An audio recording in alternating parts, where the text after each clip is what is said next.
안녕하세요. 아직도 1년 전을 생각하면 등골이 서늘해지는 70대 여성입니다. 세상엔 엽기적인 사건이 많이 발생하는 것 같아요. 황당하거나 슬프거나 혹은 소름이 돋거나 하는 기상천외한 일들이 우리 주변엔 가득하죠.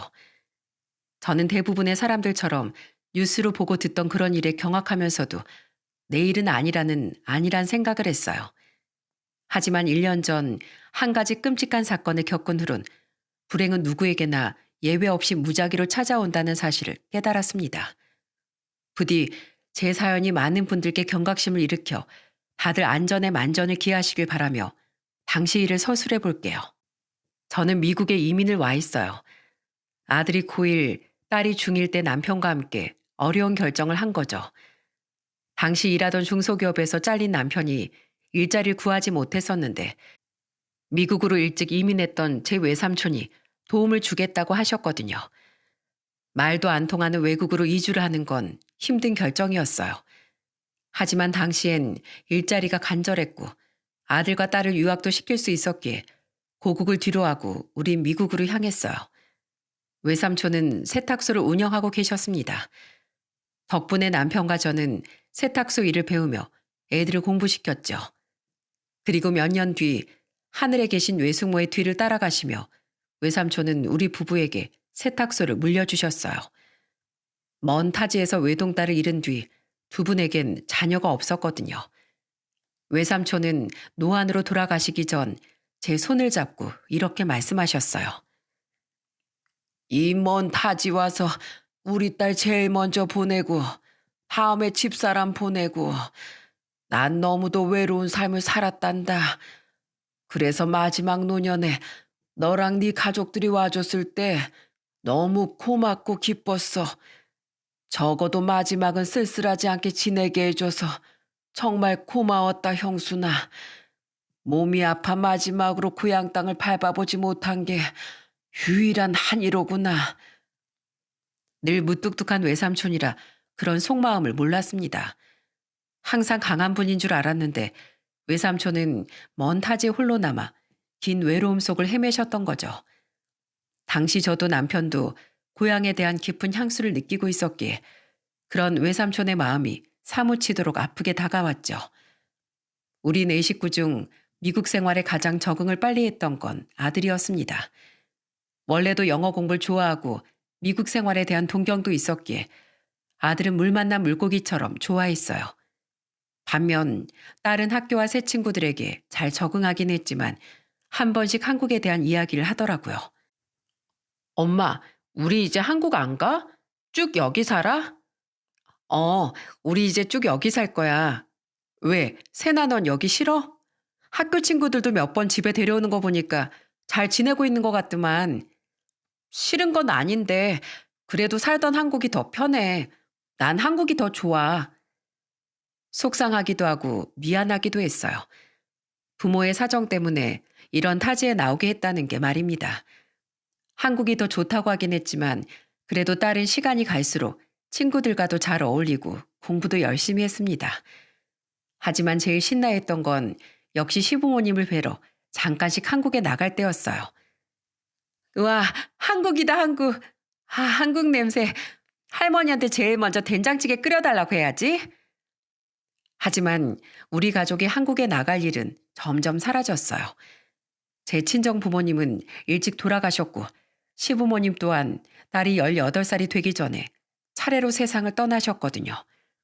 남편도 저도 형제들이 부모님 유산 문제로 하도 피곤하게 굴어 형제들과 사이도 좋지 않았기에 더 이상 보러 갈 사람도 없었죠. 아들과 딸은 그렇게 미국에서 대학까지 졸업했습니다. 먼저 졸업한 아들은 번듯한 회사에 취업도 하고 같은 미국에 살던 한국계 며느리와 결혼도 했어요. 반면 딸은 대학을 졸업한 뒤 이젠 한국에 가서 살고 싶다고 하더라고요. 가서 자주 연락하고 무슨 일 있거나 아프면 엄마한테 바로 전화해. 알았지? 엄마가 미국에서 금세 달려갈 테니까. 미국에서 한국까지?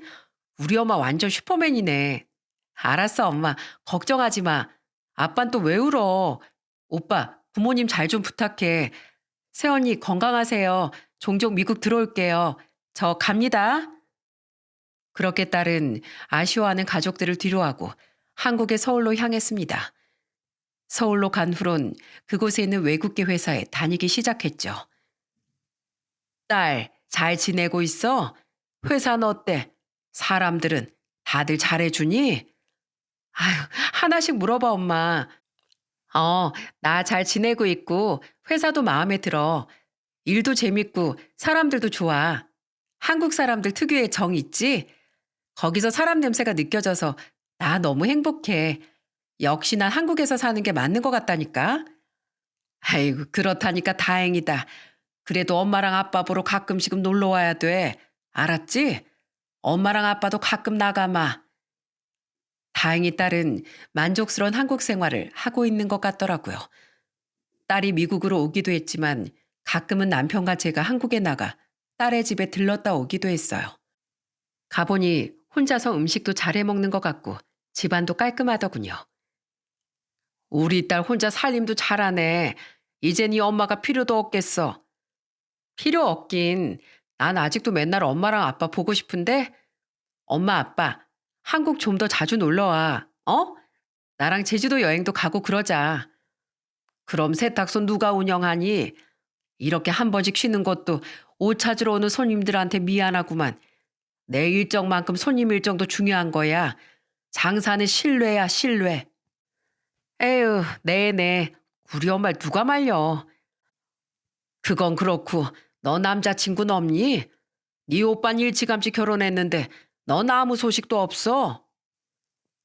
딸은 잘 지내고 있었지만 엄마인지라 혼자인 딸이 걱정되는 건 어쩔 수 없었어요.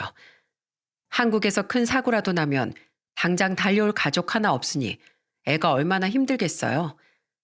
그런데 당시 33살이던 딸은 얼굴을 수줍게 붉히고 이러더라고요. 사실 지금 만나고 있는 사람이 있긴 해.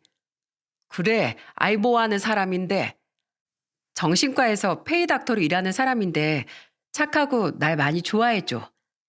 그래, 부모님은 뭐 하시는데 결혼 생각은 언제쯤 있대? 의외의 소식에 저와 남편은 눈을 빛내며 물었습니다. 하지만 딸은 아직 만난 지 몇 개월 안 됐다며 너무 앞서가지 말라고 웃어넘겼죠. 그리고 딸은 그로부터 2년 뒤 당시 만나던 그 정신과 의사와 결혼을 하게 됐어요. 하지만 그 과정이 썩 화기애애하고 순탄치 않았습니다. 상견례 자리에서 뵌 사돈될 분들이 썩 마음에 들지 않았거든요. 미국에서 세탁소 집 하신다고요? 예, 외삼촌이 물려주셔서 남편이랑 같이 운영하고 있어요. 우리 같은 명문 집안에 세탁소 집 딸이라니 참. 사부인, 저도 부잣집 딸 출신이고 우리 아들 누나도 의사인 건 들으셨죠? 제 남편은 대기업 부장 출신이고요. 예, 그런데요. 처음부터 그쪽 집안 부모들이 특히 안사돈 될 여자가 대놓고 우리를 무시하더라고요. 기분이 나빠서 저 또한 웃곤 있지만 말이 삐딱하게 나갔죠. 그런데요라니요. 저희가 많이 양보하는 결혼이라는 거죠. 세나만 보면 직업도 괜찮고 애도 싹싹하고 특히 우리 상철이가 그렇게 세나 아니면 죽겠다고 난리치기에 우리가 눈 딱 감고 세나 받아들이기로 한 거예요. 아 그렇다고 너무 기분 나빠하지 마시고요 사부인. 세탁소 하는 게 나쁘다는 게 아니라 그냥 집안 수준이 조금 차이가 나서 아쉽다 이거죠. 결혼은 현실이잖아요. 안 그래요? 그래요? 아 근데 그거 아십니까? 이 결혼 사부인 말대로 아드님이 우리 세나 없으면 죽겠다고 매달려서 하는 결혼이라는 거예요. 우리 딸은 결혼은 조금 더 있다가 하고 싶다고 했는데 아드님 때문에 인생 계획을 앞당겼다네요. 그래요? 아이, 그건 몰랐네요. 제 말에 당황했는지 안사도는 괜히 자기 아들을 한번 째려보곤 헛기침을 하더군요. 박가사도는 굳은 표정으로 찬물을 벌컥거렸죠. 저는 그 자리에서 마지막 쐐기를 박아줬습니다. 그리고 세탁소 나는 저희 집에서 주제도 모르고 사위한테 뭘 해주려고 하면 안 되겠네요. 원래 작게나마 아드님 병원 하나 차려주려던 거 아직 말 안 했었는데 우리같이 수준 떨어지는 집안에서 해주는 병원이 성에나 차겠습니까? 그건 그냥 없던 일로 하겠습니다. 식사나 마저 하시죠. 저와 남편 세탁소를 좀 크게 하고 있었거든요. 지점도 2개나 더 내서 웬만한 소기업 사장은 부럽지도 않게 돈을 벌고 있었죠. 고객과의 신뢰를 슬로건으로 내걸다 보니 그런 운이 따라줬던 겁니다. 사위가 하는 짓이 예쁘기에 그런 깜짝 선물을 해줄까 싶었는데 안사돈이란 여자 때문에 그런 생각이 싹 날아가 버리더라고요. 제 말에 두 사돈은 당황한 기색이 역력했습니다. 그러거나 말거나 전 오랜만에 먹게 된 한정식을 입에 푹푹 떠넣었죠. 상견례 자리는 그렇게 어색한 분위기로 끝났고 저와 남편은 집에 와서 딸에게 무게를 잡고 말했어요. 너 이 결혼 꼭 해야겠니? 그래, 네 아빠처럼 나도 반대다. 상철이 걔가 저번에 처음 봤을 땐 널 많이 좋아해주고 우리한테도 싹싹하길래 혼자 있을 너한테 좋은 남편이 돼줄 것 같아서 이 결혼 찬성했던 거야. 근데 지네 집안하고 자기 아들만 잘난 줄 아는 그런 사람들 네 시부모로 두는 거 난 싫다. 특히 그 집 여자가 보통 성격이 아닌 것 같더구나. 결혼 전에도 우리 집을 대놓고 무시하는데 결혼하면 우리까지 멀리 떨어져 있으니 얼마나 널 휘두르려고 들겠어. 우리의 만류에 딸 또한 결혼에 회의감이 든다고 말하더군요. 자신만 따로 봤을 땐 그냥 자부심이 높은 분들이구나 싶었는데 오늘 보니까 부모인 우리를 대하는 태도가 자기가 보기에도 너무 무례했다면서요. 딸은 그날 방으로 들어가 뭐라고 사위와 통화를 하는 것 같았습니다. 그런데 다음 날 사위는 아직 딸의 집에서 머물고 있던 우리를 찾아왔더라고요. 그리곤 우리 앞에 무릎 꿇고 싹싹 빌었죠. 어머님, 아버님, 제발 저랑 세나 결혼 한 번만 다시 생각해 주세요. 어제 전화로 세나가 생각할 시간을 갖자고 했을 때 세나한테도 말했습니다. 저 결혼하면 부모님 안 보고 살아도 된다고요. 사실 저희 부모님 정말 안 좋아해요. 저희 집 남들보다 잘 사는 것 같아도 실상은 아무것도 없어요. 부모님이 기본 씀씀이도 큰데다 낭비벽도 심해서 가진 아파트가 다예요. 게다가 두 분 무늬만 부부지 사실 남보다 못한 사이세요. 아버진 젊을 때부터 줄기차게 바람을 피우셨는데 어머니 이혼도 안 해주고 자기도 질 수 없다면서 보란듯이 맞바람을 피셨어요. 근데도 두 분 다 사람들한테 보이는 건 엄청 신경 쓰셔서 겉으론 고상한 중산층 부부인 척 하시는 거예요. 전 그런 두 분이 너무 싫어서 평소에도 거의 왕래 안 하고 지냈었어요. 정말이에요. 저희 누난 결혼하고 진즉에 부모님하고 연을 끊고 살고 있어요. 들어보니 콩가루도 그런 콩가루가 없더라고요. 딸과 결혼을 하면 어차피 안 보고 살 생각이었지만 부모가 그런 사람들인 걸 알면 딸이 자기랑 헤어질까 봐 사위는 말도 못하고 평범한 가족인 척 했었다고 합니다. 사위는 엉엉 울며 우리에게 애원했어요. 저 지금 벌이로도 만족해요. 제 병원 같은 거 안 해주셔도 돼요. 나중에 제가 모아서 차리면 된다고요. 저 진짜 세나만 보고 세나한테 잘해주면서 살 겁니다. 저도 저희 부모님이 너무 싫어요. 저희 부모님하고 인연 끊고 살 테니까 제발 결혼 허락해 주세요. 엄마, 아빠, 나도 어제 전화로 이 사람 말 듣고 고민 많이 했어. 이 사람 부모님한텐 나도 화가 났지만 그래도 이 사람은 잘못 없잖아. 어떻게 보면 자식이란 이유로 피해자로 살아온 거잖아. 이 사람 나 진심으로 좋아하고 아껴준 사람이야. 그러니까 이 사람 이젠 내가 품어주고 싶어. 딸의 말까지 듣자 마음이 약해졌습니다.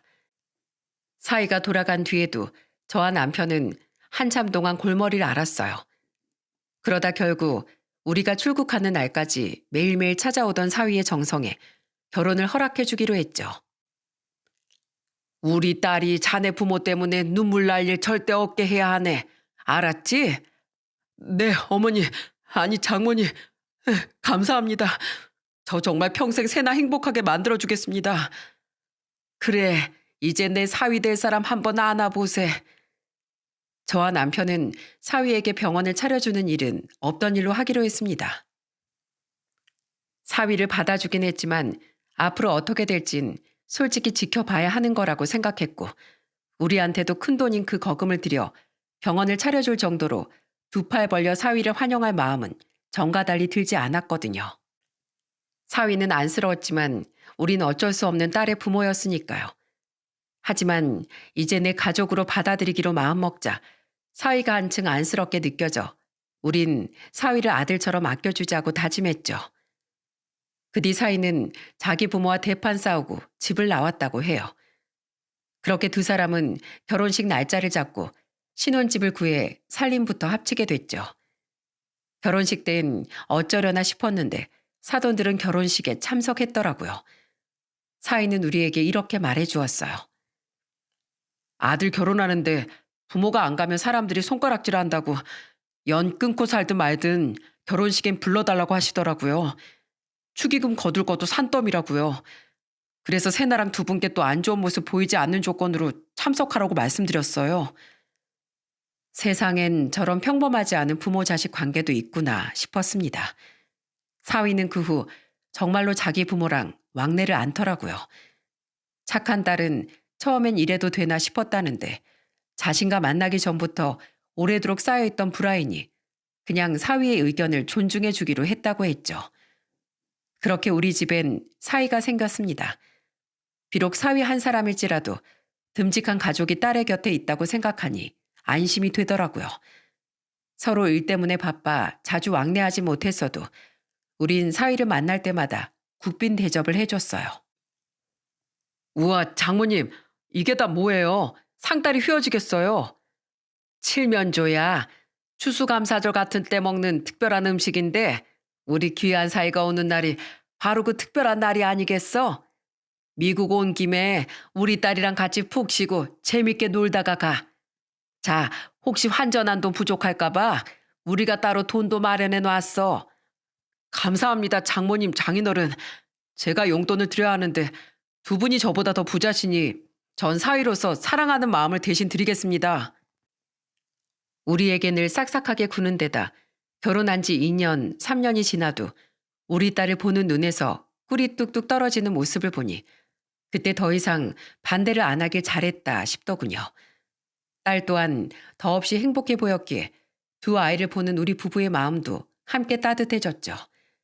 작은 문제가 있었다면 그건 바로 애들에게 아이가 안 생겼다는 거였는데 어느 날 딸의 전화를 받고 저는 그 이유를 알 수 있었습니다. 엄마, 이번에 우리 둘 다 병원에서 검사 받고 왔어. 난 괜찮은데 우리 남편이 무정자증이래. 그래서 애가 안 생겼던 거야. 남편이 나한테 미안하다면서 얼마나 울던지 나까지 눈물이 다 나더라고.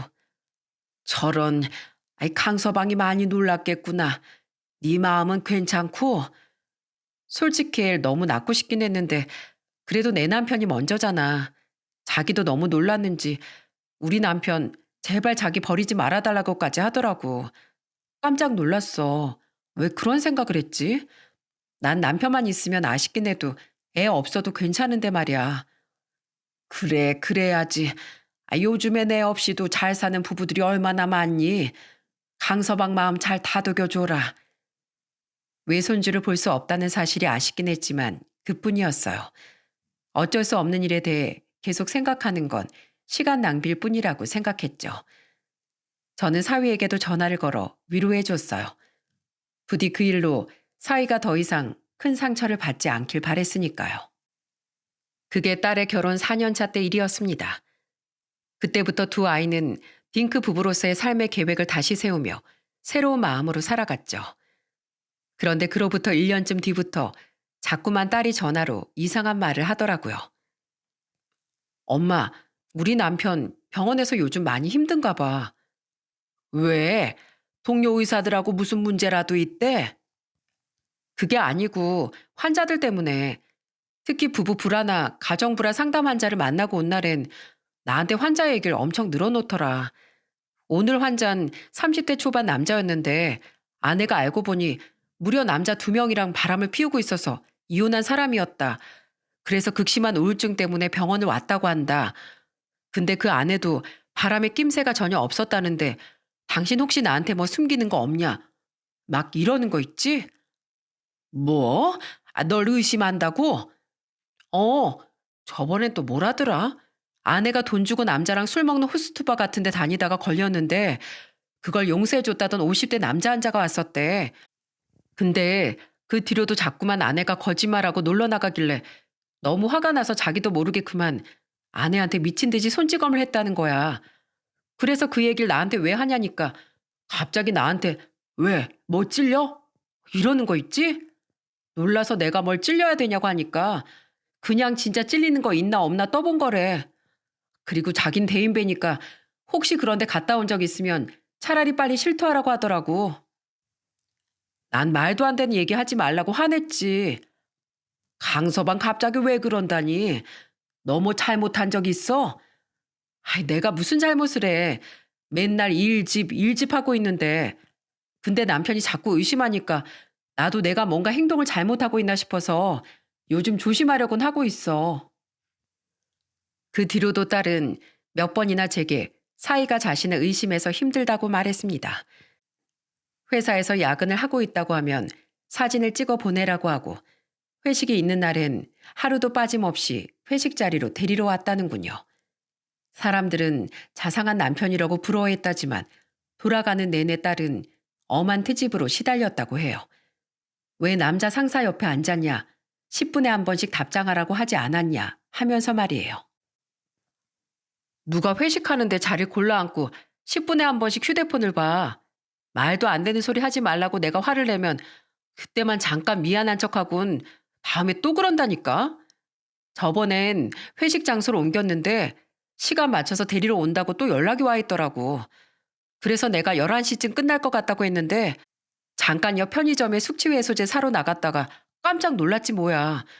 건너편 어두운 골목에서 남편이 내가 있는 가게를 계속 지켜보고 있었더라고.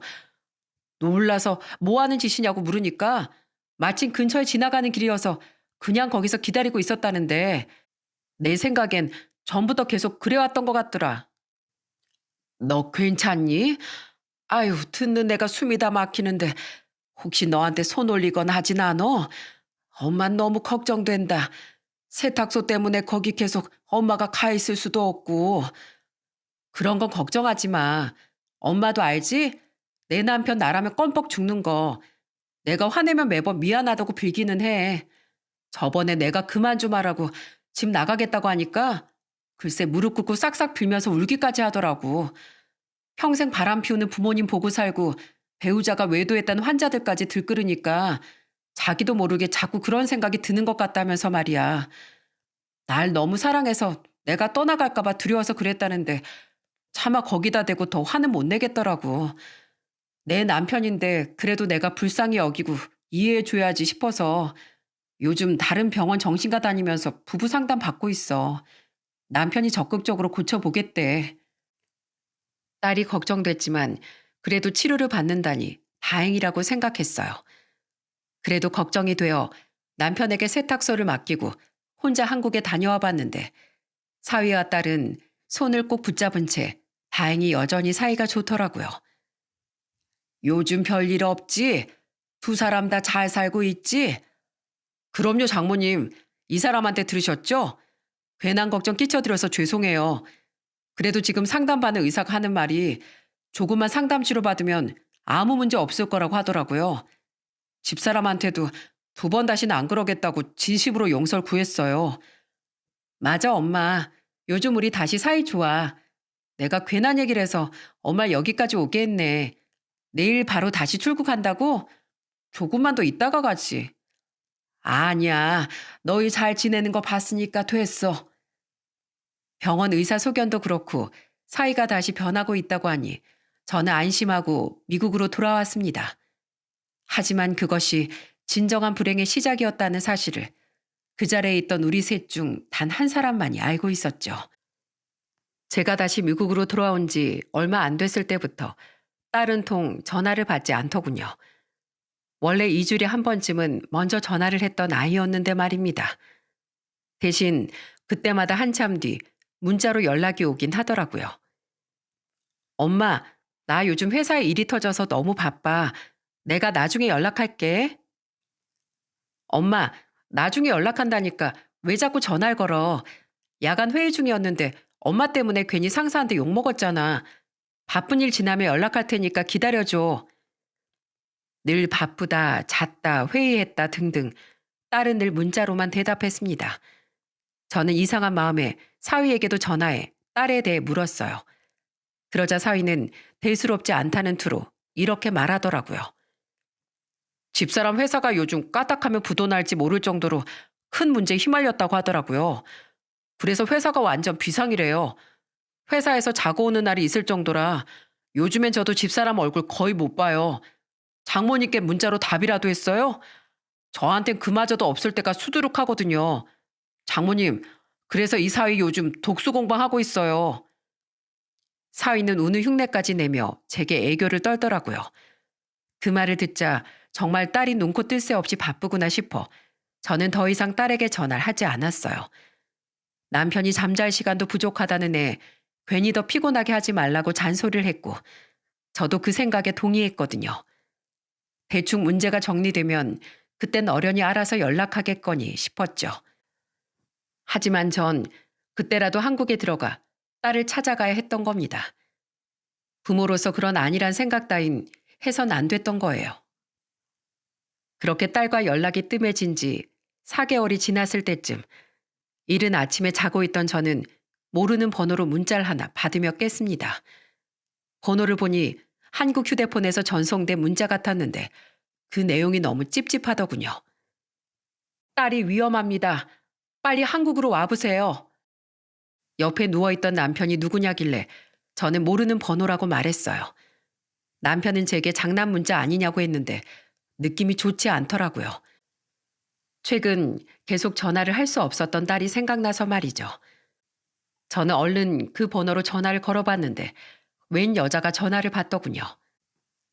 저기요, 방금 저한테 문자 보낸 분이죠? 저희 딸이랑 아는 사이세요? 우리 딸한테 무슨 일이 있는 건가요? 저도 몰라요. 저 그냥 옆집 사는 사람이에요. 예전에 뒤바뀐 택배 문제로 몇 번 만나서 안면 두고 인사하며 지내긴 했는데 서로 연락처까지 알 정도로 친하진 않아서요. 근데 오늘 퇴근하고 집에 들어올 때 보니까 파란 포스트잇 쪽지 하나가 현관문에 붙어 있더라고요. 옆집 사람인데 이 번호로 딸이 위험하니 귀국해달라고 연락해달라고요. 믿을 사람이 부모님밖에 없으니 제발 부탁한다고 써 있었어요. 그 이상은 몰라요. 요즘 그 집 사람들 둘 다 모습이 안 보여서요. 시차 때문에 그쪽은 저녁 시간이었나 보더라고요. 전화를 끊고 나니 온몸이 덜덜 떨렸습니다. 대체 이게 무슨 일인지 정신이 하나도 없었어요. 옆에서 듣고 있던 남편도 기함을 하며 침대에서 벌떡 일어나더군요. 놀란 우린 대충 옷을 챙겨 입고 출국에 필요한 것들을 챙겨 나와 집을 뛰쳐나왔죠. 공항에 도착한 우린 그날 구할 수 있는 가장 빠른 한국행 비행기 티켓을 구했습니다. 그동안 몇 번이나 딸에게 전화를 해보았지만 여전히 딸은 전화를 받지 않았어요. 더 소름 돋는 건 한참을 비행한 후 한국에 도착해 휴대폰을 켜보니 딸에게 답장이 또 와 있었던 거예요. 나 5일 전부터 해외 출장 와 있어. 바쁘니까 나중에 연락할게. 분명 옆집 이웃이라던 여자에게 연락을 받은 게 이틀이 지나지 않았는데 해외 출장이라니 너무 이상하지 않나요? 그럼 대체 누가 그런 이상한 쪽지를 붙였단 말입니까? 온몸에 소름이 돋은 저와 남편은 서둘러 택시를 타고 서울의 딸 집으로 향했습니다. 임자, 떨지 말고 심호흡해. 우리 새나 별일 없을 거야. 그렇게 딸의 집 앞에 도착한 우린 떨리는 마음으로 초인종을 눌렀어요. 하지만 안에선 아무 소리도 나지 않더라고요. 그렇게 남편이 몇 번이나 초인종을 누르는 동안 저는 현관문에 귀를 가져다 댔습니다. 그런데 미약하게나마 집안에서 인기척이 나더라고요. 인기척을 듣자마자 전 미친 듯이 문을 두드리며 소리쳤어요. 문 열어. 니들 안에 있지? 강서방, 안에 있는 거 알고 왔으니까 나와보게. 그냥 가세요. 왜 미국에서 여기까지 오신 거예요? 솔직히 반신반의하며 해본 말이었어요. 인기척이 진짜인지 아닌지도 모르고 그게 사위라는 보장도 없었으니까요. 그런데 제 발이 저렸던 건지 숨을 죽이고 있던 사이가 냉큼 안에서 대답을 하더라고요. 그 목소리에 우린 더욱 기함을 했습니다. 대뜸 문부터 안 열어주는 걸 보니 저놈이 우리 딸한테 무슨 짓을 한 거다 싶었거든요. 저는 현관에 대고 마구 소리를 질러댔어요. 당장 이 문 열지 못해? 내가 내 딸 보러 오겠다는데 미국에서 오든 방콕에서 오든 무슨 상관이야. 내 딸 얼굴만 보면 갈 테니까 얼른 열어. 지금 집사람 회사 있어요. 그럼 들어가서 기다릴 테니까 얼른 문 열라고. 사실은 아내가 아파요. 독감이 심하게 걸렸어요. 들어오면 괜히 장인 장모님한테까지 옮을까 봐 그래요. 뭐라고? 무슨 그런 말 같지도 않은 핑계를 대고 있어? 냉큼 이 문 못 열어? 정말 그렇게 아픈 거면 부모인 우리가 당연히 들여다봐야지. 아 진짜. 내 아내 내가 볼 테니까 그만 좀 돌아가시라고요. 문을 아무리 두들겨도 사위는 끝내 문을 열어주지 않았어요. 더욱 불안하고 초조해진 우리는 경찰에 신고를 해버렸습니다. 지금 아내 우리 딸이 위험에 처한 것 같은데요. 사위라는 놈이 말도 안 된 핑계를 대면서 문을 안 열어줘요. 전화한 지 10분도 되지 않아 경찰 두 분이 도착하셨더군요. 경찰들이 신분을 대며 초인종을 누르자 그제야 사위는 현관문을 아주 빼꼼 열며 기어 들어가는 목소리로 말했어요. 신고가 들어와서 잠시 안을 확인해 봐야겠습니다. 왜요? 저희 집엔 아무것도 없어요. 아무것도 없으면 아무것도 없는 걸 확인시켜 주시면 됩니다. 그게... 사위가 머뭇대자 뭔가 이상함을 감지했는지 경찰들은 힘주어 문을 활짝 열고 집 안으로 들어갔습니다. 우리 부부 또한 그 뒤를 따라 후다닥 들어가 애타게 딸을 불렀어요. 세나야, 엄마 왔어. 세나야. 그리고 안방문을 열었을 때 우리 부부와 경찰들은 모두 기함을 하고 말았습니다. 엄마, 세나야. 그곳엔 거의 뼈만 남은 우리 딸이 쓰러져 있더라고요. 얼굴은 멍투성이에 입술은 죄다 터져 있었는데 일어설 힘도 없었는지 딸은 모기만한 목소리로 절 부르며 흐느끼더군요. 혼비백산한 저는 얼른 달려가 딸을 품에 안았어요. 엄마, 나 좀 살려줘. 그래, 알았어. 엄마랑 아빠가 경찰 선생님들 데리고 왔어. 이게 다 무슨 일이니? 얼굴이 왜 이래? 몸은 또 왜 이렇게 마른 거야? 세상에 살이 하나도 없네. 야, 이 개자식아. 너 내 딸한테 대체 뭘 어쩐 거야? 그동안 우리 딸이랑 통화 안 된 게 다 네 탓이었지? 네가 바쁘니까 통화 못한다고 세나 휴대폰으로 세나인 척 보냈던 거지? 감히 내 딸을 저렇게 만들어? 딸을 본 남편은 이성을 잃고 사위에게 달려들었어요. 경찰 한 명은 그런 남편을 말리고 있었고 사위는 제정신이 아닌 사람처럼 구석에 처박혀 바들바들 떨고 있었어요. 그러면서도 누렇게 뜬 눈동자는 우리 딸을 향해 있는데 너무 소름이 돋더군요.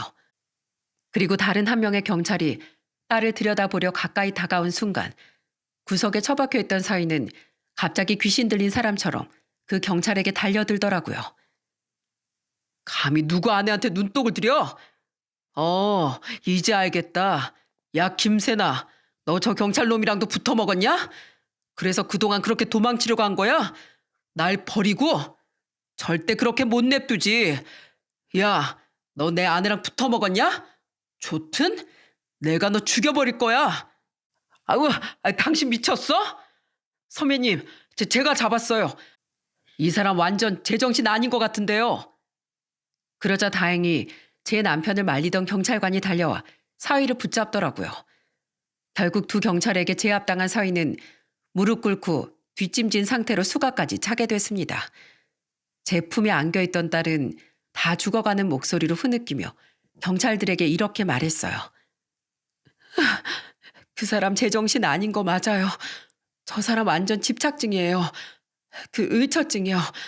몇 달 전부터 절 아예 못 나가게 감금하고 제가 몇 번 도망치려고 하니까 직장도 안 나가고 집에서 하루 종일 저만 감시했어요. 손직원까지 하면서요.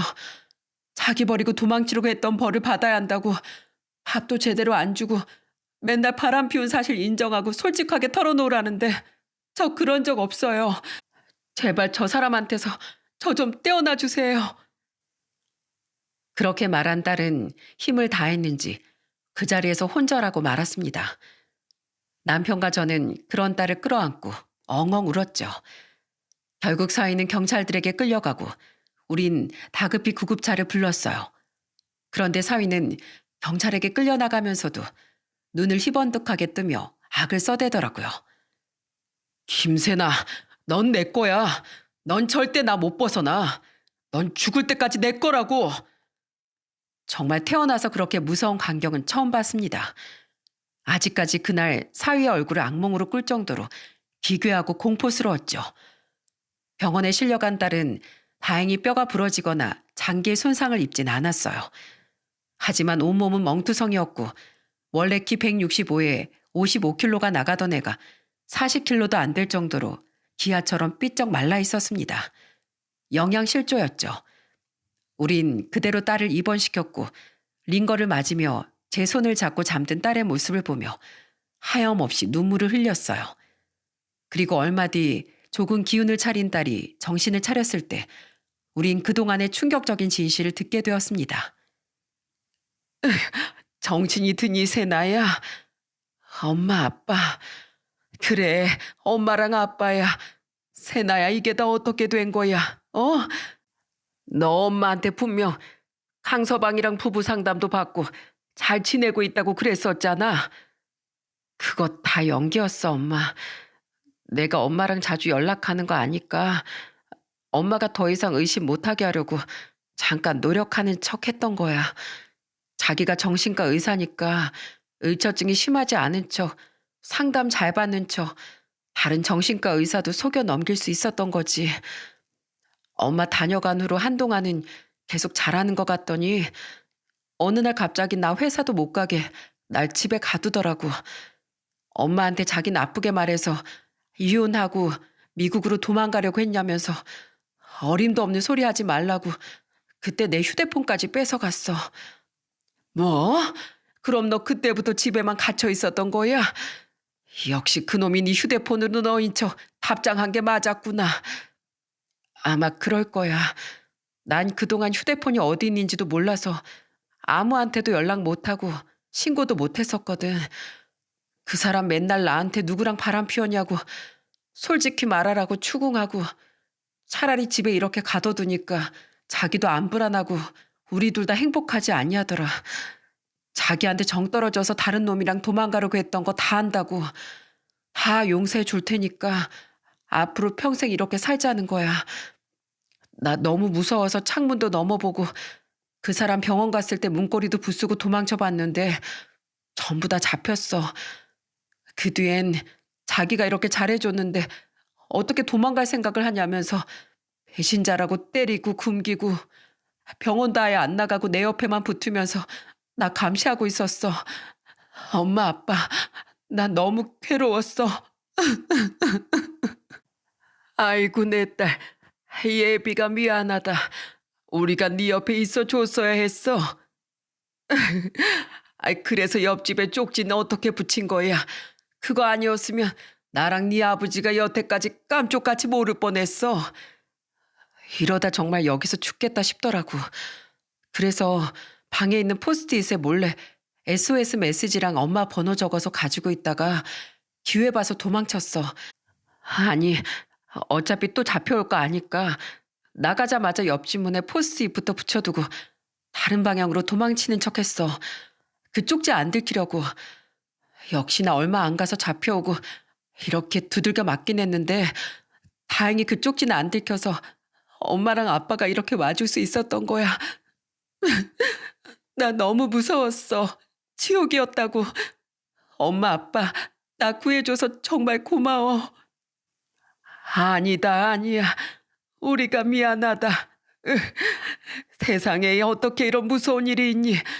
나랑 네 아빠가 이제 절대 네 곁에서 떨어지지 않으마.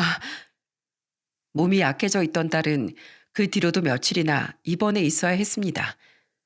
그 뒤 우린 한동안 호텔에서 묵었어요. 그런 끔찍한 일을 당한 곳에 딸을 다시 데리고 갈 수는 없었으니까요. 사위는 정신적 이상이 있어 보인다며 구치소가 아닌 정신병원에 수감됐더군요. 그곳에서 사위는 일상생활이 힘들 정도의 망상장애와 불안장애 판정을 받았습니다. 의처증이 과열될 대로 과열된 상태였던 거죠. 해당 병원 정신과 의사의 소견에 따르면 사위의 불우했던 가정환경이 사위를 애정결핍에 불안장애 그리고 잠재적 의처증이 있는 사람으로 만든 거라고 해요.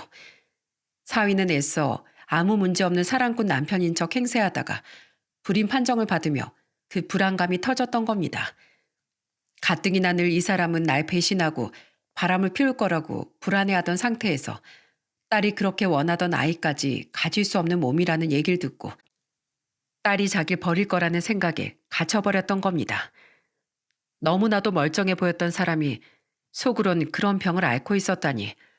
그렇다고 이런 무서운 짓을 벌였다니. 새삼 세상이 무섭게 느껴졌어요. 그것도 바로 정신과 의사인 당사자가 말이죠. 태어누 딸은 경찰서에 출석해 그동안 자신이 당했던 모든 일들을 진술했습니다. 그리고 그날 우린 결혼식 이후 처음으로 바깥사돈과 안사돈을 마주쳤어요. 그들 또한 조사를 위해 경찰에게 불려왔던 거죠. 저는 그들이 부모고 사람이라면 당연히 사과부터 먼저 할 줄 알았어요. 그런데 안사돈은 인사도 않고 도리어 우리 딸에게 큰 소리부터 치더라고요. 어쩐지 처음부터 뭔가 마음에 안 들더라니. 감히 우리 집안에 이런 먹칠을 해? 너 때문에 우리 아들이 사달이 난 거잖아. 뭐요?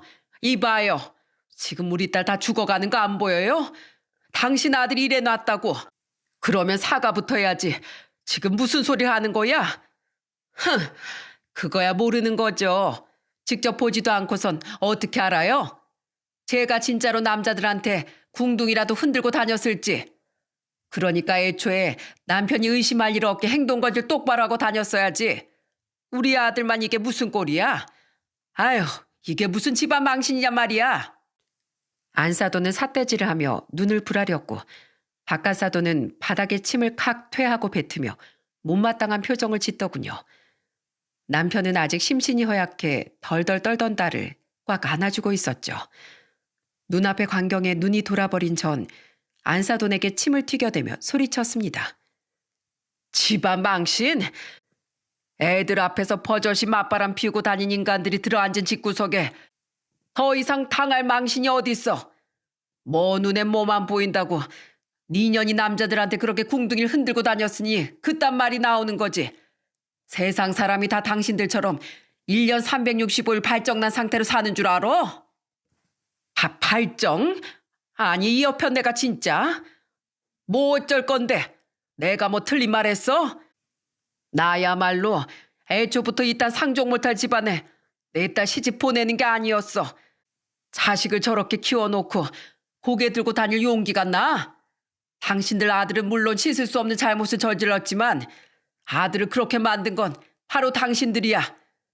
자식들 둘한테 전부 연 끊기고 살 정도면 이제 정신 차릴 때도 되지 않았어? 니들 같은 부모 아래서 자라 결국 범죄자가 된 그놈이 불쌍하게까지 느껴진다. 평생 자식들한테 속죄하면서 살아. 이 못 빼어먹은 인간들아. 저는 씩씩거리며 남편과 함께 딸을 데리고 그 자리를 벗어났어요. 그 여자는 경찰들 앞이라 제게 달려들지도 못하고 제 분에 못 이겨 마구 소리를 질러댔죠. 뒤에서 그 둘이 너 닮아서 애가 저렇게 컸다. 아니다. 네 탓이다.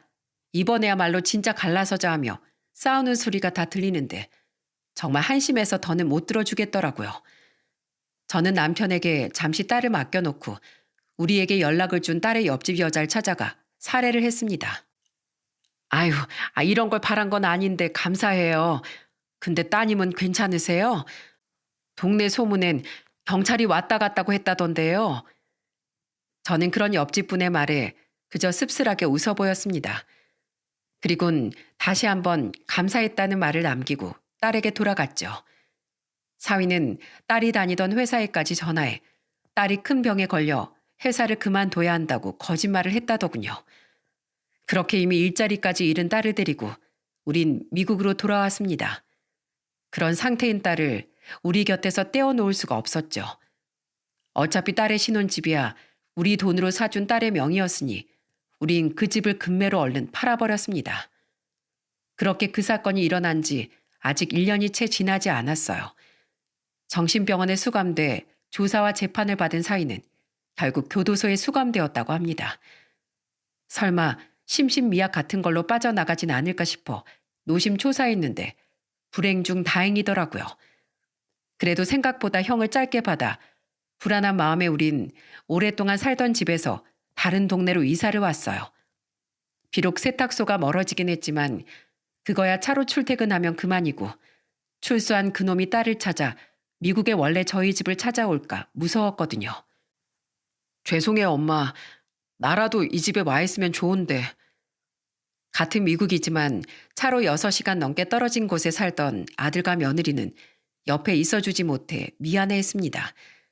처음 딸의 엉망인 상태를 본 아들은 딸의 발치에 엎드려 오빠가 지켜주지 못해서 미안하다고 엉엉 울더라고요. 아니야, 오빠. 내가 이렇게 멍청한 동생이라 가족들한테 걱정만 끼치는 바보라서 오히려 내가 미안해. 그 앞에서 오히려 자기 탓을 하는 딸을 보는데 결국 지켜보던 나머지 가족들까지 눈물을 쏟아내고 말았죠. 딸은 지금 이곳에서 정신과 치료를 받으며 힘겨운 시간을 보내고 있습니다. 그러면서도 딸은 아직도 한국 생활을 그리워하고 있어요. 딸은 정말로 자신이 태어난 한국을 사랑하는 아이였으니까요. 임자, 세나가 저렇게 한국을 그리워하는데 우리 세탁소 다 그만두고 한국에 들어가서 살까? 나도 그 생각 안 해본 건 아닌데 한국 들어갔다가 그놈이 출소해서 어떻게든 새날 찾아내면 어떡해요. 아휴, 난 아직도 희번득한 그때 그놈 눈빛만 생각하면 온몸에 소름이 돋는다고요. 그런 딸을 보며 우리 부부는 이러지도 못하고 저러지도 못하고 마음만 미어지는 매일을 보내고 있습니다. 무엇이 정말 딸을 위한 길인지 아직도 우리 부부는 머리를 싸매고 고민하고 있어요. 하지만 분명한 건 저와 남편은 앞으로는 죽을 때까지 딸과 멀리 떨어지지 않고 곁에서 딸을 지켜주며 살 거라는 사실이죠. 여러분, 저는 이 자리를 빌려 전 사돈들처럼 어른의 못난 모습을 자식에게 노출시키는 부모들에게 일침하고 싶습니다. 지금은 비록 당신의 자식이 멀쩡해 보이더라도 당신 자식의 마음엔 상처가 곪고 골아 사라지지 않는 병이 남게 될 테니 정신 차리라고 말이죠.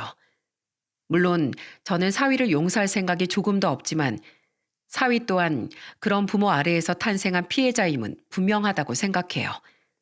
그러니 피해자가 될 그들 자식뿐 아니라 제 딸 같은 또 다른 피해자를 만들지 않기 위해서라도 제발 자식에게 가해자가 되는 부모만큼은 세상에서 사라졌으면 좋겠습니다. 마지막으로 끔찍한 가정범죄가 세상에서 단절되길 빌며 이만 사연을 마치겠습니다. 감사합니다.